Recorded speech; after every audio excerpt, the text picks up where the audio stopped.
Lori. Oh my gosh, I'm so excited to be here with you right now. Good to see you, Roseanne. Oh my gosh, you seriously, I know you probably know this. You know, we don't talk every day, but you are seriously one of my favorite people on the planet. I mean, no exaggeration. So I am so delighted that we're having this conversation, and we'll jump right in if that's cool with you.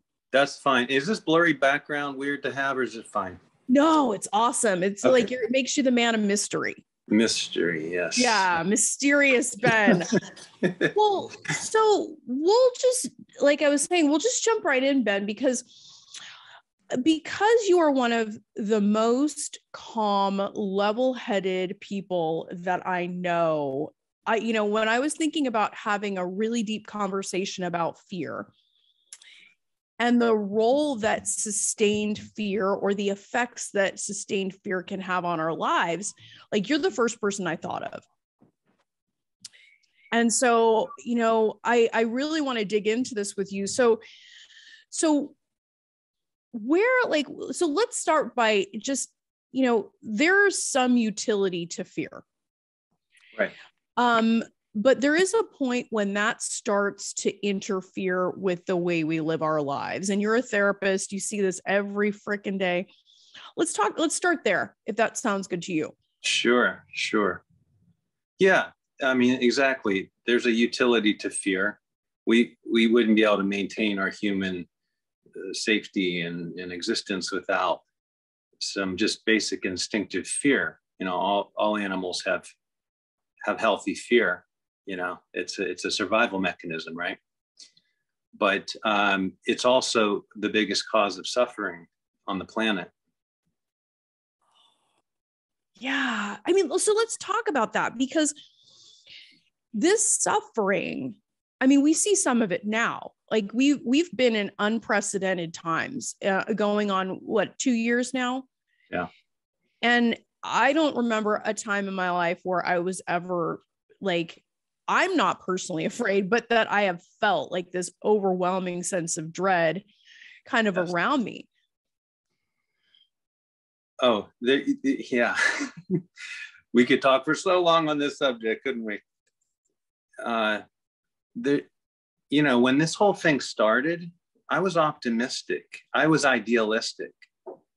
I thought, in my idealistic mind, that this was, the mass enlightenment I've always wished for. It was gonna, everyone's TVs would turn off and everybody would walk out of their houses and blink their eyes and look around and go, oh, we're part of a human family. Like, and they'd come out of their stupor and their depression and their hypnosis, and we would have a common goal and a common, and it was quite the opposite, actually. At first, I think a lot of people felt some of this sort of unity, and then it quickly devolved into this massive fracture in humanity, as from my perspective, and polarization, all driven by fear. I mean, and this is a different kind of fear. This seems to have a different texture to it. Like, because it's one thing to like, oh, if you're an arachnophobe like me, you see a spider and Yeah. But that seems to be like just sort of fleeting. It seems to be more incidental. But let's talk about sustained fear. Like, what is that? Because that's not just our, what is it? Our amygdala telling us that there's something attacking. It's something different, it seems. Yeah, that's an interesting question. I think, first of all, people experience fear for different reasons and experience it in different ways. There's different shades of fear. I know people that are in a constant state of fear, not just because of what's going on in the world, but just by nature, have a chronic anxiety or chronic fearfulness. This can be very debilitating and completely not connected to any rational thing or actual threat, right? Some people just lock, their nervous system is turned on and they can't turn it off. And they're the ones that I think struggle sometimes the worst, because, you know, it feels like there's nothing you can do about it. Then there's all these other kinds of fear, you know, on the full spectrum of whatever belief system or perspective you have about what's going on in the world. And it can seem extremely rational. Oh, I'm afraid to go to the store because COVID, you know, so I'm going to just hunker down for indefinitely. 3 months, 6 months, a year. I know people that didn't leave their house for a year in my community. Wow. I mean, yeah, maybe they went out to take out the trash or, you know, whatever, you know, the basic, you know, the absolute necessities. But for some people, those necessities did not include going to the grocery store. They got all their stuff delivered. And they wouldn't walk onto their sidewalk without a mask on, you know, and there's still people around that kind of do that. And I've never understood it from at least from my own rational point of view, that's extreme. And, you know, I have compassion for people that are in fear, but fear drives people to be very irrational and to have not better judgment, but worse judgment. Wow. Fear really distorts things greatly. Yeah. And you were getting to something that I thought was really cool, is this idea that we think we're making rational choices. Our fear will fool us into thinking that the choices that we're making are rational when they're anything but that. That's absolutely right. And what they're doing, you know, when people act out of fear and then find something that to them feels like the right action, I'm going to put on a mask. I'm going to put on 2 masks. I'm going to wear 3 masks. I'm going to wear a mask and a face shield. You know, I'm going to, you know, go to no stores whatsoever. I'm going to stay 6 feet away from my friend. You know, like, everybody's got these arbitrary rules, and some of them look at the mandates, at the authority, and say, oh, well, they're right, because they know more. They're the experts. So, but these things are arbitrary too. If you look across the country, there's as many different mandates as there are locations and governments and you know, city councils or whatever. You know, it's arbitrary. So there is no final authority, but people find security in doing whatever behavior makes them feel safe. And it's just comes down to self-management. It's a coping mechanism to make people feel safe. People do it in all their different ways. So that's the craziness of it all, really, when you look at how people behave.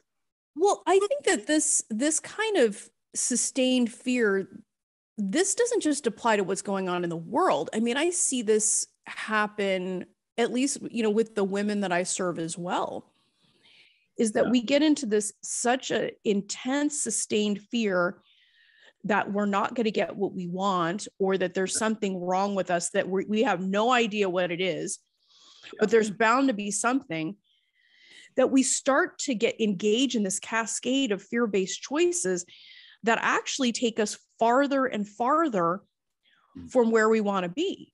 Yeah. And it takes a huge toll on your system. The longer that you are in a state of fear, it literally affects you on every level, including physically. You know, chronic stress is the biggest cause of illness. So it's nothing to treat lightly. It's a real issue to live in fear. Isn't it funny though? Because like, we get so used to chronic stress that we just think that's the way it is. Right. That's right. Yeah. People get very used to whatever state they're in. And then you accept it as normal. And you might not even, people sometimes don't even know that their body is stressed, that their body is tense, that their shoulders are locked up, until it gets so severe that suddenly there's a terrible pain or something. Because you can maintain these states for a long time and not really be conscious of just how much you carry. I see that a lot. And I think that's an interesting point to bring up, is that our physical bodies like store this. Yeah. Because we think, oh, hey, I ran a marathon, 2 weeks ago, and I eat all organic. I must not be stressed. This stress, we have this idea that you have to be doubled over, wrapped in a cocoon of your fear in order to be in a state of sustained stress. But that's not the case. We're really good at hiding it. Yeah. Yeah, humans are so fascinating and multifaceted that we find all kinds of ways to trick ourselves and deceive ourselves. And yeah, some people have so much stress that they're not functioning. And then it's obvious, like they've broken down, they can't do things. But then you have highly functional people that are highly stressed, who do highly, intensive work in the world and make good money and manage a family and do a million different things. Doesn't mean they're not in extreme stress, that their body is just wound. And it doesn't mean that it's not going to catch up with you. Exactly. Everybody's got a limit, always. Yeah, I remember some teacher that I was listening to, and I remember them saying, our bodies speak the truth that our mouths won't, or it was something like that. Like our bodies always tell truth. Yeah, I think that's very wise. And that's definitely how I look at it, is that the body is, well, even your emotions, emotions and body are kind of almost synonymous. The body expresses your emotions, even if you're not aware of how that's happening. And both of those things can be happening on a subconscious level. But yeah, the body doesn't lie. It tells you when you're feeling something. It tells you when you're over your limit. And unfortunately, usually we end up either getting sick or having a serious pain issue when we've neglected to pay attention to the buildup of fear or stress. And then the body is like the final alarm bell, that's get your attention, and it's going to be getting it in a much more drastic way if you're not paying attention earlier. Yeah. I mean, for sure. Because when I think about like when I was struggling for all those years on my fertility journey, when I look back on it now, I just kind of laugh.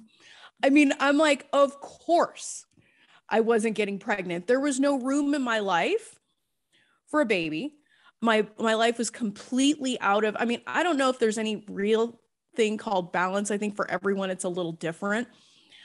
But there was just, I was in a constant state of stress. I was not taking care of myself. It was anything that had to do with relaxation, I thought was for chumps. It was for the weak. I mean, just all kinds of stuff. I mean, I was like hardcore in my type A masculine, which comes naturally to me. Yeah. But, I see this even in the women I serve.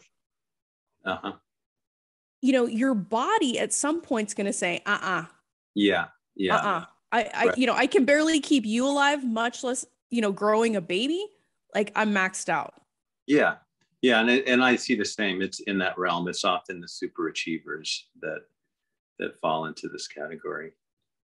Yeah. So let's talk about, I mean, what are some of the things, like what are some telltale signs that your ass may be in some sustained fear? Like, what are some things to kind of be on the lookout for? Oh yeah. Good question. One is sleep problems. I don't want people to think that just because you have a sleep issue, that automatically means there's something, horribly wrong or emotionally wrong. Because people can have sleep issues, obviously, for many problems, hormonal and all kinds of things, right? But I think the main reason, the most common reason for sleep problems is stress, which comes down to fear. Stress is really, it's about fear, right? And so if you're having trouble falling asleep, or you're waking up every hour or 2 hours, or, or you're having nightmares, Nightmares, that's a big flag that you've got something emotionally going on that isn't being addressed. So that's one thing. What else? Just physical tension or pain, stiff neck, shoulders, especially. What else? If you find yourself being really reactive to things, easily triggered, whether that trigger, it depends on a person's personality sometimes, whether the trigger is anger triggers or fear triggers. Those are the most typical. It depends, it comes down to personality. Sometimes anger is the person's, go-to kind of automatic default reaction to fear is anger, because anger is defensive and makes you feel stronger and more safe to go into anger sometimes. Some people just go directly to fear. So when something happens and suddenly you get that jolt of adrenaline in your body, that kind of shaky feeling, and your mind starts to race, your heart starts to race really quickly. Suddenly when, maybe even minor things happen, get a letter in the mail, oh my God, or whatever. That's a big clue that you're building up a lot of stress. And again, it's something is not getting addressed. Because the thing that we're reacting to is usually not actually the cause. It's only the trigger. Ooh, say more about that. Yeah, that's kind of live by that credo. The thing that is this thing in front of you that's upsetting you or triggering an emotion is not the cause of the emotion. It's only the trigger of it. So that means that you laid the groundwork for this long ago, probably, maybe all the way back in your childhood, most likely. So, that's where your foundation is. That's where your patterns are formed. It's where your traumas are rooted, your deepest traumas usually, and the ones that you haven't fully dealt with. So you could go years and be functioning just fine, but then something builds up, like you say, stress builds up until you can't tolerate it anymore. And suddenly little things are triggering you to just completely lose it and feel out of control. It's not because of those little things or even something that seems like a big thing. That's usually not the root cause. It's just, it's waking up the old stuff that was never dealt with. It always comes back. Yeah, always comes full circle. Yes. And it's also interesting, from my work, I look at fear all the time. I mean, it's something that I'm constantly looking at. And there's a critical element, I think, that distinguishes fleeting fear from sustained fear. And for me, at least, and I'm curious to see what you think about this, is a person's sense of powerlessness within that. I think that when somebody feels empowered, their response to fear is very different than perhaps someone who is disconnected from their sense of power. Right. Well, now you're getting to a deeper level here. In which we're gonna you and I don't play games, Ben. We don't do surface shit here, but well, this is the coolest thing about the whole subject, really, is that there are these different layers that we can speak to this from, right? So we're talking about the most surface level of just everyday fear and trauma and all that stuff. But what you're talking about has more to do with the nature of consciousness, of reality, of the reality you create, right? And there is a very big difference between feeling or believing that you are a vulnerable little creature in a completely chaotic and dangerous world that you are separate from and have no influence over, and it's going to eat you. Versus somebody who has a deep belief rooted in a sense of oneness, that the world is an extension of your consciousness, that you're not in any way, shape, or form separate from anything around you, and that your only locus of control is internal. And that's all you really need to be mastering is you. You know, they're very different viewpoints. And one engenders incredible amount of fear and the other doesn't. It doesn't mean you don't deal with fear with the other. It's just there's way more room to get a handle on that. That is so huge. And I want to rewind to some words that you said, because I think there are words that are used pejoratively, and I think intentionally to disempower us, is when you say the reality that we create. Yeah. Because when you hear, you know, it's usually used rather pejoratively, where somebody's saying, you're living in your own reality, right? Like as opposed as if that's something that's a bad thing. Right. But you and I both know, you know, through our own extensive study and our own personal experience, that it's actually true. We are creating our experience. You know, going back to an example that I gave earlier, I'm the arachnophobe. You're probably all mellow and, you know, and like, you know, but two reasonable people can have two very different experiences of the same thing. One is like, oh, I can handle this situation. And then the other is like, I'm powerless against this. Yeah. Yeah. Yeah. I mean, I don't like using the word victim mentality, even though because that has can feel like a lot of judgment, but really it's human condition, you know, mm-hmm. This subject of feeling like a victim versus feeling empowered. You know, we're always, I think most people are playing on that edge. I mean, you can abuse power and not use it in the right service, or you can be completely demolished by feeling victimized.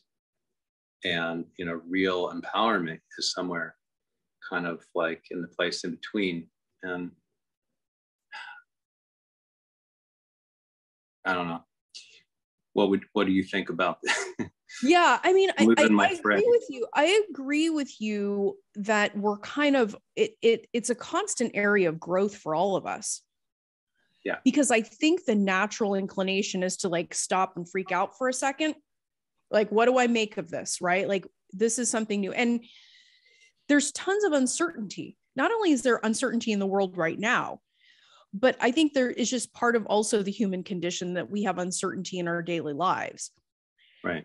And I think where we can make the difference is making a choice about the meaning that we give to anything. That's right.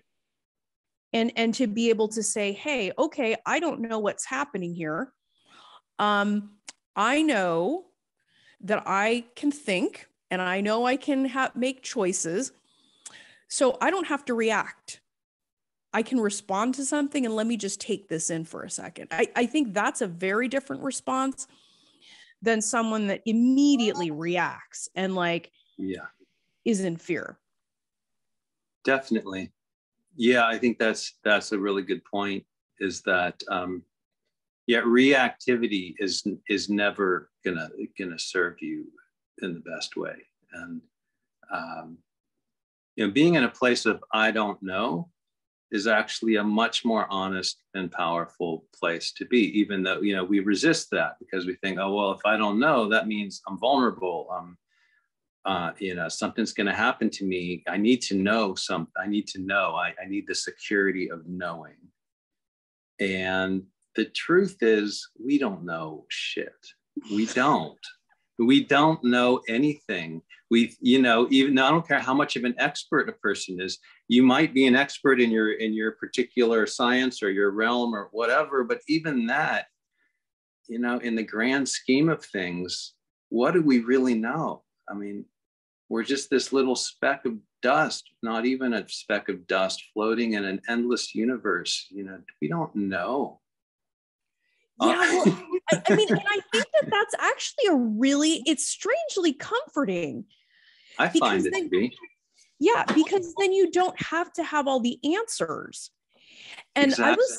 I was listening to a talk, gosh, maybe about a month and a half ago, where there was a scientist on there, and he was saying, Our best guess is we only perceive 0.005% of what is actually out there. Yeah. And that was like the enormity of that. And it's like, we get so siloed in what we think is true, and we close our minds off, and we allow ourselves to get manipulated and afraid, when if we just stop and get curious and take a second and remember that whatever was behind the Big Bang or whatever people believe, that matter is in us. Yeah. Yeah. So we are equipped. And I think that sometimes, I don't know why this happens. I mean, I have some of my suspicions about why this happens, but I think we get dumbed down. And I think we are discouraged from something that I want to talk with you about next. And that's personal sovereignty. Mm. Because I think that's the trick. I mean, I really think that that's the key to getting out of sustained fear, is to find a way. And there are many different ways to get there, and I don't even know if there's a there. I don't see it as a destination per se. I see it as a journey, but finding a way to a sense of sovereignty. Right. Well, yeah. I mean, to me, when I hear the word sovereignty, it means the opposite of being in a sort of victim mindset. That you determine your truth for yourself, not because somebody tells you what to think or what to believe or what to do. It comes through your own filter, your own authority, right? And which leads to, talking about things like intuition too, or instinct, and getting rid of this idea of right or wrong. What's right for one person might be wrong for another person. And which is part of the whole mess we're in right now with politics and divisions. And, I have very strong feelings about my point of view about everything that's going on. And I'll talk about those things sometimes with people. And at the same time, if somebody tells me, yeah, I decided to do this in this situation because I sat with it and my intuition said, for me, this was the thing to do. Like, I have absolute respect for that. Yeah. And it's usually the people that say that are usually the people that also say, and I respect everyone else's choices too, whatever that feels right to them, they should do too. Like, thank you. Like, if everybody thought that way, we would all be much more of a unified humanity or country. But what we hear, is such a vice grip on my point of view is right and yours is wrong. And that now it's, again, you've put the power outside of you, like there's an external right or wrong, rather than the sovereignty of what is true for me, what is right for me. And that's, to me, the most important thing. And fear demolishes intuition. Oh, let's talk about that, Ben, please. For the love of all things holy, we have to do that, because so many of my ladies are like, and I love them. They're so smart, big-hearted, kind, but there's something that happens along the way. I don't know exactly what it is. Again, I have some suspicions, but there's something that disconnects us from that divine aspect of who we are. That intuition, that like, bat signal to, to that knowing, that we just lose our connection to it. And you said fear. So let's talk about that. Like, how does fear interfere with intuition? Yeah, well, so I think this goes back to sort of the very kind of instinctive biological animal part of us as humans, is that fear is in us because it's a survival mechanism. It's not there to make us happy or to make, deep decisions. It's there so that in the moment of a threat, we can respond without thinking and save our own life or our child's life or whatever. So that is a completely separate faculty from the faculty of intuition, which is, to me, a more spiritual quality.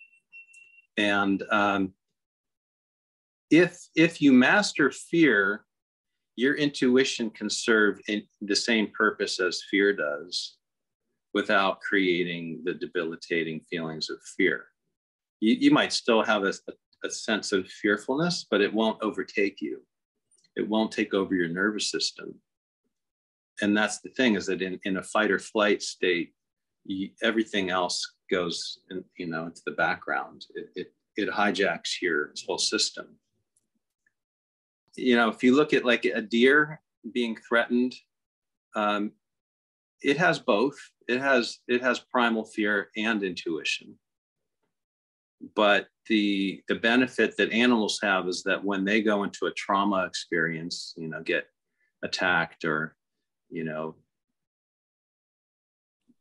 dragged down by a wolf or something, and, they're nearing the end of their life, if they manage to get away, then they just shake that off and they go right back to their calm, intuitive state. And they're just calmly eating get grass again in the field, and everything is online. They're not carrying any stress whatsoever. They're not at a bar with a bottle of tequila and then telling stories 15 years later about it, right? Like they don't build an identity around their fear, right? Yeah. A deer does not build an identity around their fear, but we do.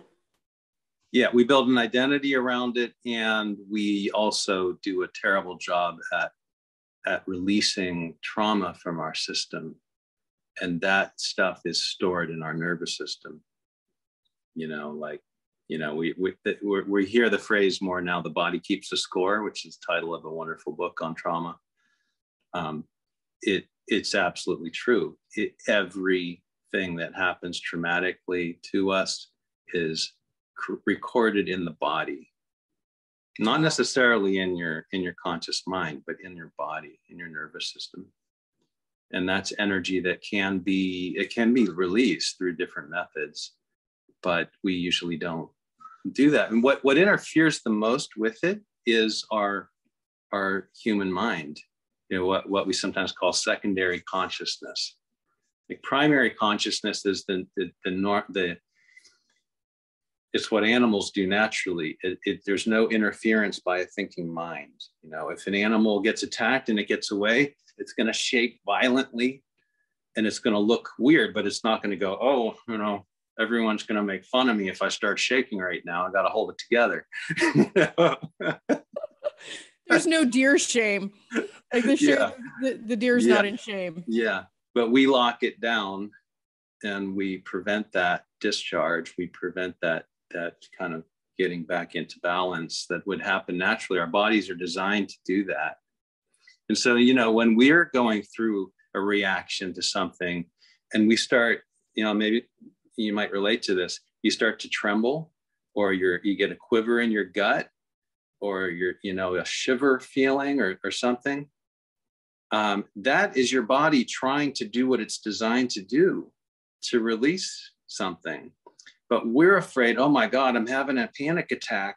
I need a Xanax, or I need a drink, or I need to distract myself. I've got to, get a handle on it. And so we don't recognize that the body is actually designed to shake it out. Mm-hmm. And instead we pathologize that. And then we get on, we see a psychiatrist and they tell us, oh, you've got an anxiety disorder,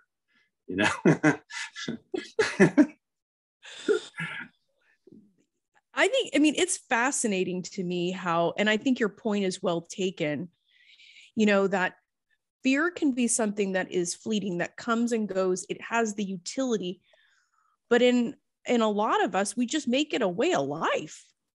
Yeah.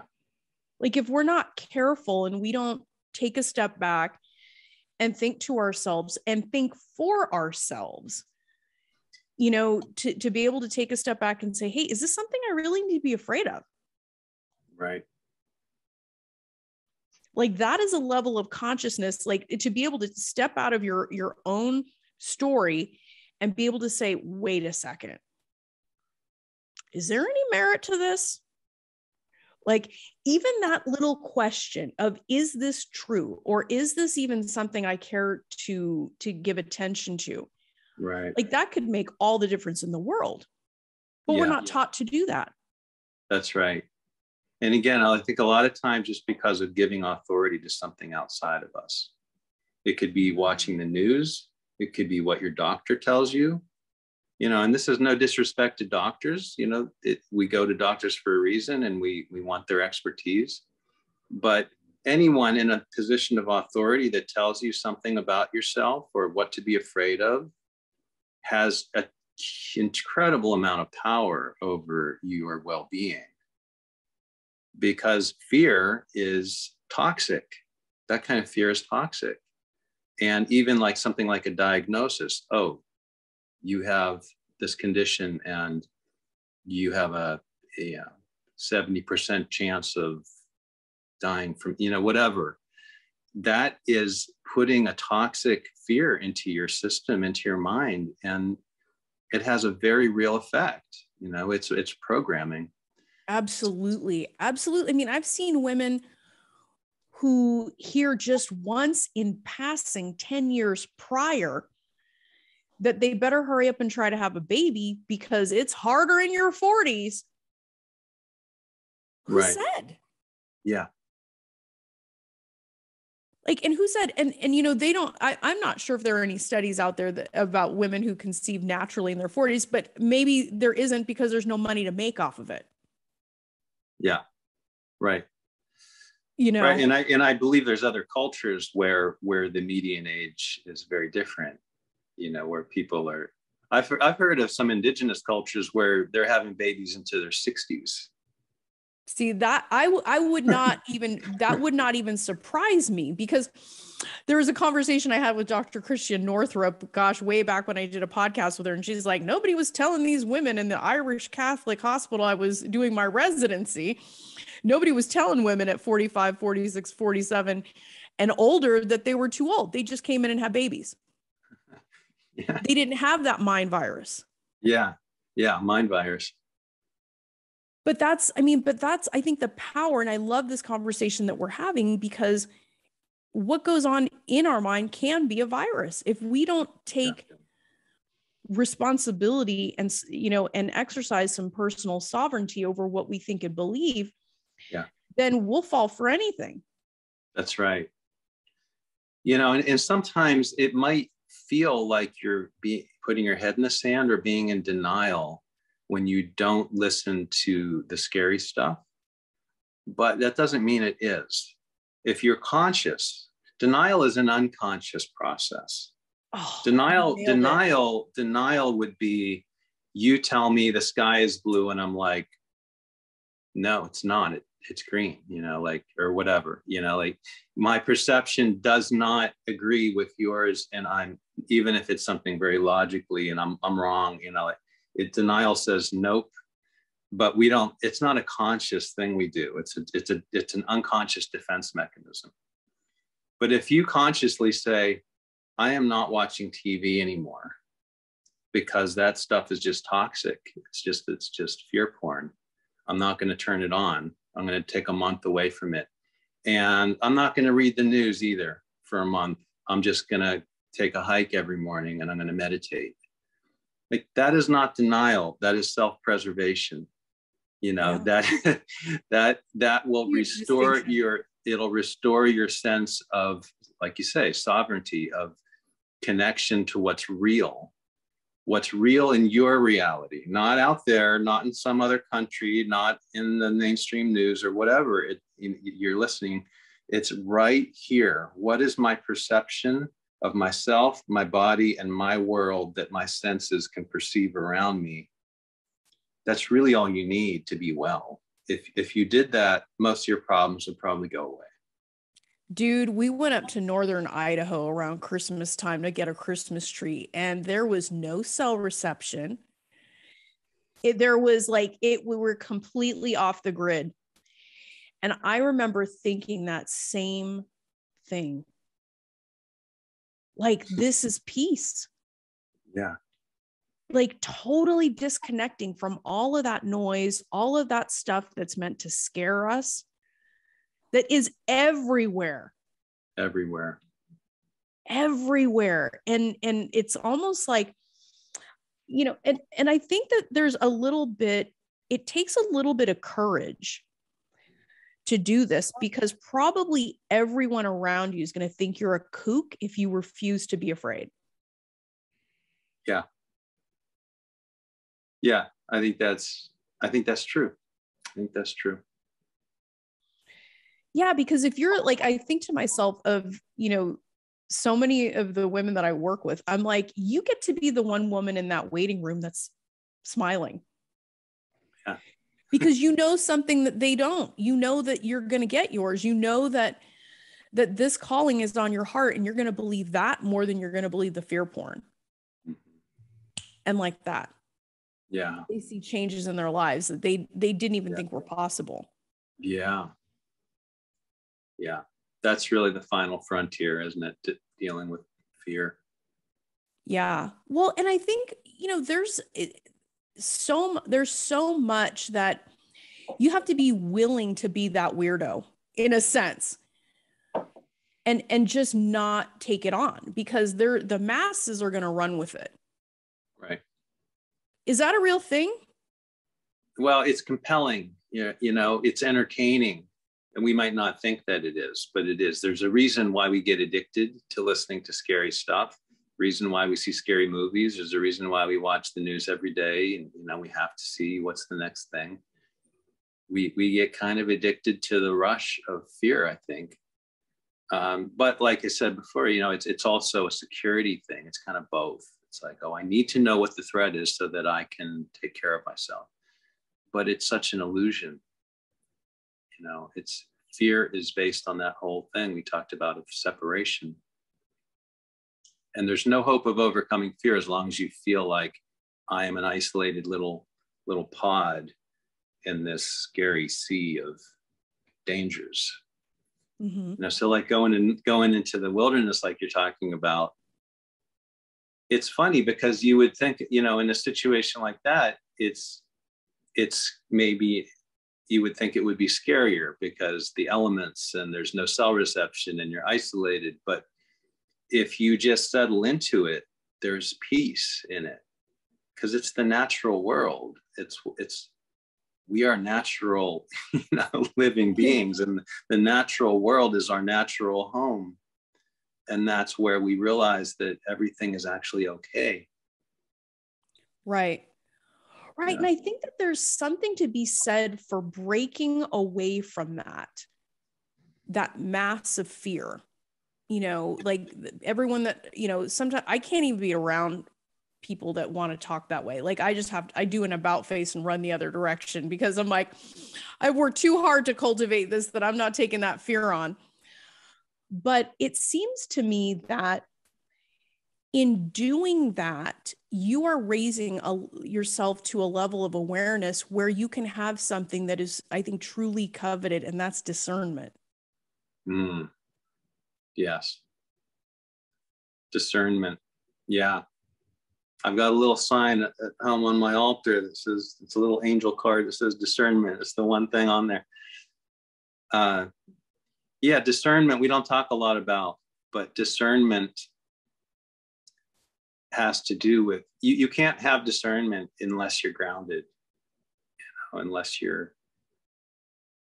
you have some kind of calmness. Otherwise it's reactivity. It's way more biased, you know. Just discernment comes best when it's filtered through intuition. I mean, that's the true discernment, to know what's best for you. You know, what do you need? What's true for you? Clarity, right? Right.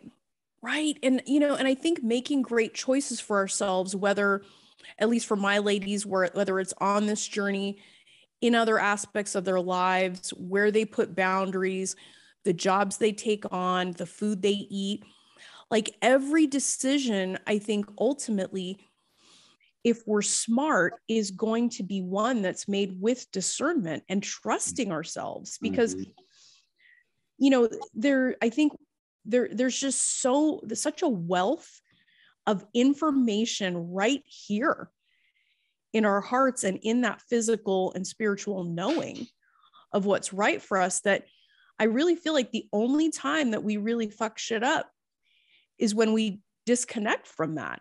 Mm-hmm. And we know when we're doing it. Yeah. I mean, everything from the food you eat to the doctors that you choose to see.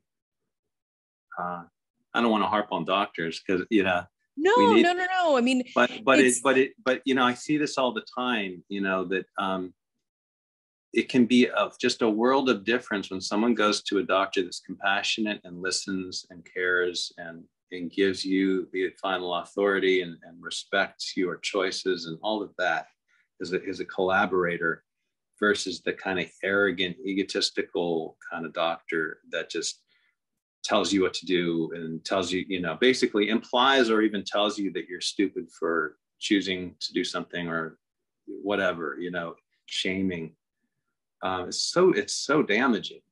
And, they're completely different experiences, but I see people, well, they told me this is the best doctor, I should stay with this person, because they know best. And I see a lot of damage done that way. And again, it's giving away your power. It's not using discernment.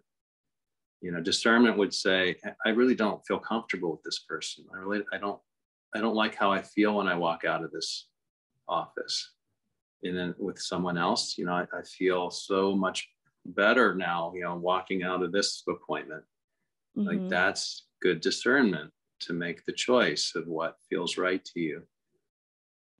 But if we're locked in fear, then we give away all our authority to other sources. We've given it up. Yeah. And I think when we give it up, it certainly makes us more vulnerable to the abuses that come from sustained fear. And before we know it, we're hypnotized into thinking that things are, what they aren't. Right. So let's talk about that. Like talk a little bit about the hypnosis that fear can I guess, or how we can be, I guess I would say it this way, is how fear can be used to separate us from our power. Right. Well, this is an interesting subject, and I don't claim to be an expert in this, but I find it pretty fascinating. And, this idea of, what we're hearing more about is like mass formation hypnosis or mass formation psychosis, sometimes you hear, is basically when an entire culture or entire large population of people is fed information that is inducing fear. It puts people into a sort of hypnotic state where they're very impressionable, where they will do things they normally wouldn't do out of it, a very deep fear of death or something horrible happening if they don't comply with what's being said to them. And I think that's when people are very malleable. So, that I think that's the state of the world right now in many ways. And, I come from a family of Holocaust history, my father was a Holocaust survivor. In his teen years, he was in the most horrendous death camps, and that history is only one generation away from me.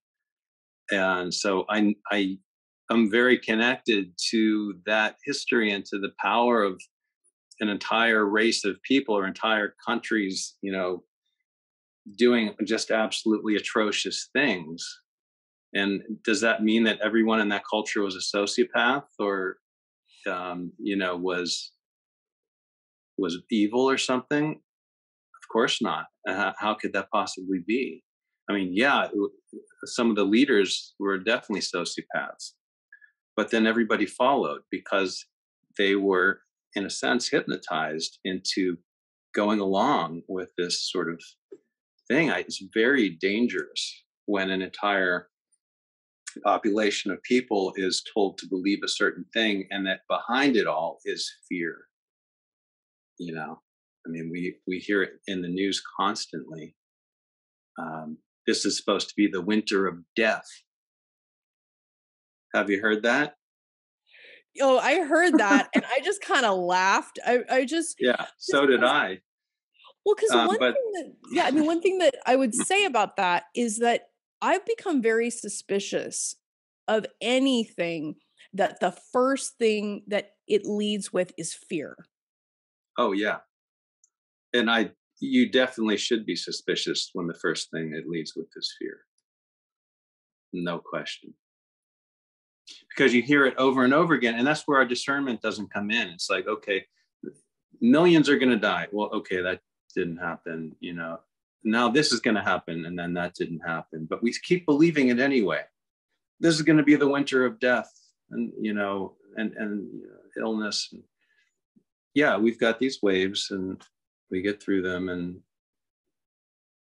things are evolving, and we're surviving, and most of the worst things that have been said have not happened, but we continue to hear that, and that's not going to stop, right? That's not going to stop.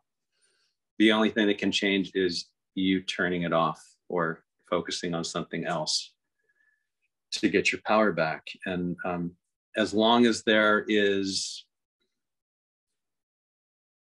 the media or, you know, corporations, they only sell you things when you are in a state of lack.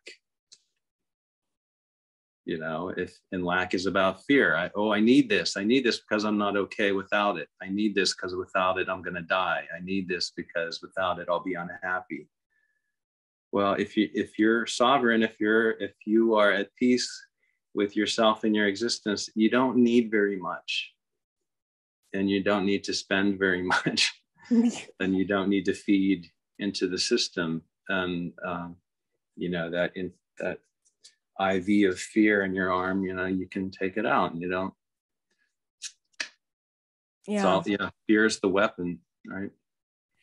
Yeah, and I think, you know, I really appreciate having this conversation with you, Ben, because I think there's so much fear, whether it's when women are trying to conceive or just live any other aspect of their lives, that I think that anything that empowers us to take a step back and really think, you know, just think about what we're thinking about in some ways, you know, like, is this true? Is this something that I want to take on? Does this feel true to me at a soul level? That I think something really magical can happen, and we can reconnect with that sense of knowing that has more efficacy than I think any scare tactic or any statistic or any bullshit that somebody wants to smear on you to disempower you. Because I always tell women, and they don't always believe me, but at some point they figure it out. And I said, look, there is some woman on a planet of almost 8 billion people that has the same diagnosis, same age, if not older, that figured it out. You will too, in your own way. Mm-hmm. And I think when we get back to remembering that, whether it's, you know, when they're trying to conceive or in every other aspect of our lives, we're more than we think we are. Yeah. Infinitely more. Infinitely. Well, thank you, Ben. Thank you for engaging in this, I think, really brave and very interesting conversation about fear. And I know that this is going to, you know, give some women an opportunity to really think about what they're thinking about and remember that they're sovereign beings and that they get to choose. So how can women get a hold of you, sir? They'd be very blessed if they did. Thanks. Yeah, I guess my website would be the easiest to find out more about me and contact me. So the main website would be tappingcoach.com. And there's a hyphen between tapping and coach. Okay. So I'll make sure that the team put that in the show notes and so everyone can get a hold of you. And it's incredible the work that you do, and you're a return guest on this podcast. And it just is such a delight. You've served and helped so many people work through trauma and really, I think, get reconnected to that part of them that is sovereign and has discernment. And so thank you for the work that you do in the world. Thank you. I love talking to you, Roseanne, and it's been way too long. So I'm so glad that we connected and got to have this conversation. It's wonderful. Yes. I'm not sure if I could have that same conversation with anybody else. So that I appreciate that, Ben. So thanks for coming on. Yeah, you bet. Love this episode of the Fearlessly Fertile podcast? Subscribe now and leave an awesome review. Remember, the desire in your heart to be a mom is there because it was meant for you. When it comes to your dreams, keep saying hell yes.